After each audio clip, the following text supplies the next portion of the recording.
In this video, I'll be showing you how to know if Emergency SOS was called on an iPhone. Not sure if Emergency SOS was triggered on your iPhone? Here's how to find out. Trick 1. Check your notifications. If Emergency SOS was used, you'll usually see a notification on your lock screen or in the notification center saying Emergency SOS was triggered. Trick 2. Check the phone app, which means looking at the Recents tab. Open the phone app from your home screen and tap on the Recents tab.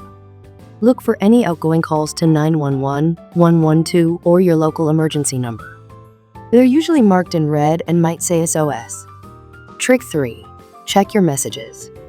If you have emergency contacts set up, your iPhone sends them a text with your location when SOS is triggered. Open the Messages app and see if any such messages were sent. Trick 4.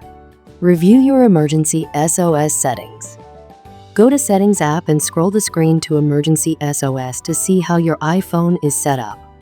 Here, you can turn off features like Call with Hold or Call with 5 presses to avoid accidental emergency calls. Now you know how to tell if Emergency SOS was called and how to stop it from happening by accident. Stay safe and in control of your device.